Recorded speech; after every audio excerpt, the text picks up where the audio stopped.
আমরা বেশিরভাগ মানুষ রমজান মাসে ফজরের নামাজ পড়ে এসে ঘুম দেই। আপনার যদি রাতে ঘুম না পুরে আবার দিনে ডিউটি থাকে, ঘুম একটু যদি যাওয়াই লাগে, তো ফজরের পর পর ঘুমাবেন না। আলহামদুলিল্লাহ, আমাদের বাসায় আমরা এটার প্র্যাকটিসটা প্রতি বছর খুব হার্ডলি করার চেষ্টা করি। ফজরের পর পর কোনো ঘুম নেই, ফজরের পর একটু কোরআন তেলাওয়াত করেন। প্রথম প্রথম চোখ ভেঙে আসবে, কারণ আপনি ভোর রাতে উঠছেন, অভ্যাস নাই। তো যাতে চোখে ঘুম না আসে সেজন্য নানান বুদ্ধি বাইর করেন, করে ঘুম দূর করেন, একটু উঠবস করেন। ওই টাইমে বসে ফজরের পরে আপনি তেলাওয়াত করেন, জিকির আজকার করেন, সকাল সন্ধ্যার দোয়াগুলো পড়েন, একটু দোয়া করেন, রমজানের কিছু আমল করেন। এশাকের নামাজের ওয়াক্ত হয়ে গেছে, 2 রাকাত নামাজ পড়ে এরপর আপনি পারলে দরকার হলে শুয়ে যান, কিন্তু ফজরের পর পর শুয়ে যাবেন না। এটা একটা ভুল, কারণ নবী করিম সাল্লাল্লাহু আলাইহি সাল্লাম সকালের এই সময়টার জন্য দোয়া করেছেন, আল্লাহুম্মা বারিক লি উম্মতি ফি বুকুরিহা, আল্লাহ আমার উম্মত জন্য সকালের সময়টাতে বরকত দান করুন। আর ওই সময় আপনি ঘুমায় থাকছেন। তো রমজান মাসে আমরা এটা একটা ভুল করি, এটা আমরা করব না যথাসম্ভব। তারপর 14 নম্বর ভুল হলো, আমরা যারা নিয়মিত আজানের জবাব দেই, আজানের জবাব দেওয়া একটা আমল, আপনারা জানেন তো? মুয়াজ্জিন যা বলে তার সাথে সাথে তা বলা, তার পরপর সেটা বলা। মুয়াজ্জিন যখন আল্লাহু আকবার বলে, তখন আপনিও আস্তে আস্তে করে আল্লাহু আকবার বলবেন। মুয়াজ্জিন আবার যখন আল্লাহু আকবার বলবে, আপনিও আল্লাহু আকবার বলবেন। মুয়াজ্জিন যখন আশহাদু আল্লা ইলাহা ইল্লাল্লাহ বলবে, আপনিও আশহাদু আল্লা ইলাহা ইল্লাল্লাহ বলবেন। মুয়াজ্জিন যখন আশহাদু আন্না মুহাম্মাদুর রাসূলুল্লাহ বলবে, আপনি কি বলবেন? আশহাদু আন্না মুহাম্মাদুর রাসূলুল্লাহই বলবেন। অনেকে সাল্লাল্লাহু আলাইহি সাল্লাম পড়ে, সাল্লাল্লাহু আলাইহি সাল্লাম পড়বেন হলো আজানের শেষে, কিন্তু আজান চলাকালীন আশহাদু আন্না মুহাম্মাদুর রাসূলুল্লাহই বলবেন। সহিহ মুসলিমের আজানের জবাব দেওয়ার অধ্যায়ে পরিষ্কারভাবে নবী সাল্লাল্লাহু আলাইহি সাল্লাম শিক্ষা দিয়েছেন। ইমাম মুয়াজ্জিন যখন বলবে, ইযা ক্বালা আশহাদু আন্না মুহাম্মাদুর রাসূলুল্লাহ ফাকুলু আশহাদু আন্না মুহাম্মাদুর রাসূলুল্লাহ, তখন আমরা আশহাদু আন্না মুহাম্মাদুর রাসূলুল্লাহ বলবো। এরপর হাইয়া আলাস সালাহ হাইয়া আল ফালাহ যখন বলবে, তখন লা হাওলা ওয়ালা কুওয়াতা ইল্লা বলবো। এরপর আল্লাহু আকবার বললে তাই বলবো, লা ইলাহা ইল্লাল্লাহ বলার সময় তাই বলবো। তারপরে আজানের জবাব দেবো, দুরূদ পড়বো, দোয়া পড়বো। এই যে আজানের জবাব, এটাতে লাভ হয় কি জানেন? মুয়াজ্জিন আজান দিয়ে যেই সওয়াব পায়, আজানের যারা মুখে জবাব দেয়, মুয়াজ্জিনের সাথে সাথে বলে, তাদেরকে আল্লাহ তাআলা সমপরিমাণ সওয়াব দান করে। আর মুয়াজ্জিন কি পরিমাণ সওয়াব পায় সেটা কি জানেন? কোন মুয়াজ্জিন যদি আল্লাহকে খুশি করার জন্য আজান দেয়, দুনিয়ার উদ্দেশ্য তার কাছে না থাকে, বরং আল্লাহকে খুশি করাটাই তার উদ্দেশ্য থাকে, তাহলে এই মুয়াজ্জিনের ফজিলত হলো, ওই মুয়াজ্জিনের আজান শুনে যত মানুষ মসজিদে আসবে, ওই ওয়াক্ত নামাজে যত মানুষ শামিল হবে, সবাই যে পরিমাণ সওয়াব পাবে, যার যার অ্যাকাউন্টে যাবে, বোনাস হিসাবে সবার সমপরিমাণ সওয়াব মুয়াজ্জিনকে দেওয়া হবে।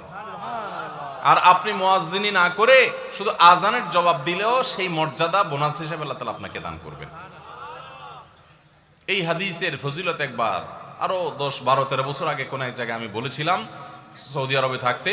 তখন এক ভদ্র মহিলা আমাকে বললেন, হুজুর, এই হাদিসটা আপনার কাছ থেকে শেখার পর, জানার পর থেকে আমি মক্কা শরীফের লাইভ আজান নিয়মিত ওই টাইমে, আমি রেডিও শুনি না, মোবাইলে বিভিন্নভাবে লাইভ আজানটা আমি শোনার চেষ্টা করি এবং ওই মুয়াজ্জিনের সাথে সাথে জবাব দেওয়ার চেষ্টা করি। কারণ আমার যখন এটা জানা হলো যে মুয়াজ্জিন যত পরিমাণ সওয়াব পাবে, তত পরিমাণ সওয়াব পাওয়া যাবে, তো মক্কার মুয়াজ্জিন সাহেবের আজান শুনে যত মানুষ প্রতি ওয়াক্তে নামাজ পড়ে, এত বেশি নামাজ তো দুনিয়ার অন্য কোনো মসজিদে প্রত্যেক ওয়াক্তে পড়ে না।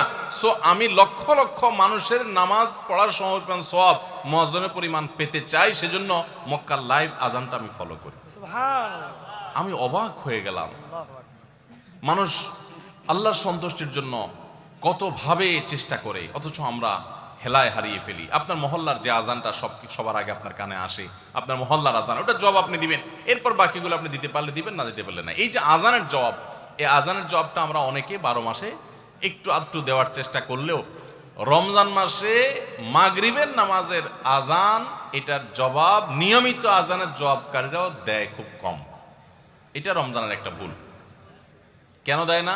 কারণ সেই আসরের পর থেকে নিয়ে 10-12 পদ, 13 পদ, 14 পদ ইফতার সামনে নিয়ে বসে যে দাঁত কচকচ করতেছিল, হাতগুলো শুধুমাত্র আকুপাকু করতেছিল যে কখন আপনার বেগুনি ধরবে, কখন পেঁয়াজু ধরবে, কখন বুটমরিতে হাত দিবে। যখন এই আকুপাকু করতেছিল, সূর্য ডুবছে, মুয়াজ্জিন সাহেব আল্লাহু আকবার হাঁকা শুরু হয়েছে, আর হুমড়ি খেয়ে অমনে ঝাঁপায়া পড়ছে, খাইতে খাইতে কখন আজান শেষ হয়ে গেছে টেরও পায়নি। ঠিক না বে ঠিক? আপনি খান, ওয়াক্ত হয়ে গেছে, সাথে সাথে আপনি খেলেন, আজান শুনলেন, সাথে সাথে আপনি খেলেন, ভালো কথা। একটু মুখে দিয়ে খেতে খেতে খাওয়ার ফাঁকে ফাঁকে মুয়াজ্জিনের আজানের জবাবটা দিয়ে ফেলেন। কিন্তু ম্যাক্সিমাম মানুষ আমরা এই ভুলটা করি। আমি খেয়াল করে দেখেছি যারা নিয়মিত আজানের জবাব দেয় তারাও দেখেছি এটা করে না, অর্থাৎ ভুল হয়ে যায়। তাহলে আমরা লক্ষ্য করবো তো ইনশাআল্লাহ, মাগরিবের সময় ইফতারের ফাঁকে ফাঁকে আমরা আজানের জবাব দিয়ে দিব। 14 নম্বর ভুলের কথা জানলাম, রমজান কেন্দ্রিক আমাদের 14 নম্বর ভুল জানলাম যে আমরা ইফতার খেতে খেতে মাগরিবের আজানের জবাবটা ভুলে যাই। এটা ভুলা উচিত না। রমজান মাস তো আরো বেশি করে করবেন, অন্যান্য মাসে করেন আপনি, রমজানে ইফতার অজুহাত দিয়ে মাগরিবের আজানের জবাব দিচ্ছেন, এটা তো গ্রহণযোগ্য হতে পারে না।